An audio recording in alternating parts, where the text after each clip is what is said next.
नमस्कार किसान साथियों, मैं भीष्म कुमार इंदिरा गांधी कृषि विश्वविद्यालय से पीएचडी कृषि कीट विज्ञान विभाग का छात्र हूं। आप सभी का पुनः हमारे चैनल में बहुत बहुत स्वागत है, अभिनंदन है। किसान साथियों, मैं आप सभी को एक बहुत अच्छी जानकारी देने वाला हूं, तो कृपया वीडियो को लास्ट तक देखेंगे और वीडियो को स्किप ना करें ताकि आपको कोई भी जानकारी छूटे ना। आप सभी का बार बार एक सवाल आ रहा था कि हमारे खेत में माइट का अटैक हुआ है, माइट के अटैक के साथ साथ गंधी बग का भी अटैक हुआ है, तो हम कैसे जानें कि दोनों जो कीट हैं, है ना, वैसे तो माइट कीट नहीं है, मैं फिर से आपको बोल रहा हूँ, दोनों का जो अटैक है उसको हम कैसे पहचानें, ये बार बार बहुत सारे किसानों का सवाल था। तो किसान साथियों, इसी प्रश्न का जवाब लेके मैं आप सभी के साथ आया हुआ हूँ।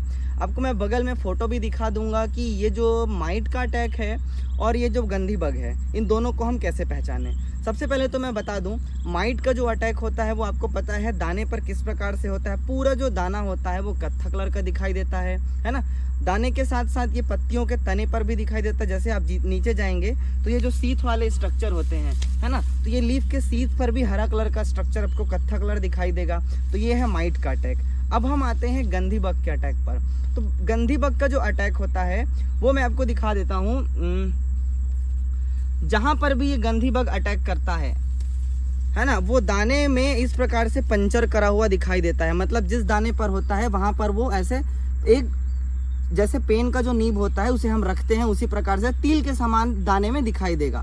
तब हमको समझ जाना है कि ये गंधी बग का अटैक है। लेकिन अगर हम वही बात करते हैं कि माइट में क्या फ़र्क होता है, माइट जब भी अटैक करता है दाने पर तो ये कुछ इस प्रकार से दिखाई देता है। हमको देख रहे हैं पूरे दाने का कलर बदल चुका है, दाने का रंग कैसा हो चुका है, हरे से पूरा भूरा हो चुका है ना। मतलब ये पूरे दाने पर इसका प्रभाव दिखता है, तो ये माइट का अटैक है। यहीं पर हम बात करते हैं गंधी बग का। तो गंधी बग का अटैक केवल एक तिल के समान ही दिखाई देता है।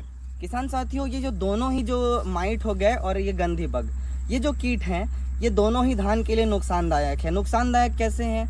क्या हो अगर किसान पूरे 3 महीने 2 महीने मजबूती से एकदम मेहनत करे और हमारे पूरी मेहनत को ये कीट अगर चूस ले। ये दोनों ही क्या करते हैं, ये जो गंधी बग है वो भी दुग्धावस्था में ही अटैक करता है, अर्थात ये इनके अटैक करने का पीक समय होता है गंधी बग, है ना। तो गंधी बग से बचाव करने के लिए भी हमको जरूरी है, माइट से भी जरूरी है हमको बचाव करना धान को। अब ये दोनों अटैक करते हैं तो हमारे धान में होता क्या है, ये दोनों ही जब धान में अटैक करते हैं तो हमारे धान में बदरा होने लगता है। अब ये बदरा क्या है?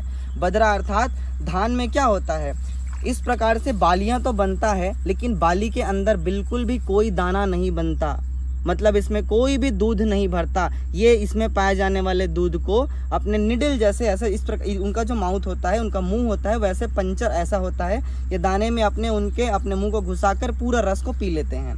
तो किसान साथियों, जैसे गंधी बग का जो अटैक होता है, जब आप खेत से गुजरोगे तो इसका नाम से समझ आ रहा है गंध आना, इसी के आधार पर इसे गंधी बग कहा गया है। वैसे मैं आपको बार बार कहूँगा कि खेतों में नीम जनित जो भी दवाई है उनका उपयोग करें, ज़्यादा पेस्टिसाइड का उपयोग ना करें। नीम क्या करता है, पौधों को हल्का से कड़वापन लाता है, अर्थात इनमें ये गंधी बग का अटैक उतना नहीं हो पाता, है ना। अब फिर भी अगर हमको लगे कि हम रसायन का उपयोग करना है तो इमिडाक्लोप्रिड 40% और फिप्रोनिल, ये दोनों कॉम्बिनेशन आता है, इमिडा प्लस फिप्रोनिल 40%, WG का कॉम्बिनेशन आता है, इसका आप उपयोग कर सकते हैं, है ना। फिर भी मैं बार बार कहूँगा आपको रसायन का उपयोग ज़्यादातर ना करें। नीम युक्त जितने भी हमारे दवाई हैं उसको घर पे बनाकर ही छिड़काव करें ताकि पौधा हमारा सुरक्षित रहे, वातावरण सुरक्षित रहे, हमारा स्वास्थ्य भी सुरक्षित रहे। धन्यवाद किसान साथियों। इसी प्रकार जानकारी के लिए हमारे चैनल को लाइक करें, सब्सक्राइब करें और जितना ज़्यादा हो सके किसानों तक इसे शेयर करने की कोशिश करें ताकि हर हमारा जो वीडियो है, हमारे जितने भी किसान भाई हैं, पूरे देश के किसान भाई, छत्तीसगढ़ के किसान भाई सब तक पहुँच पाए। आप सभी का सादर अभिनंदन। नमस्कार।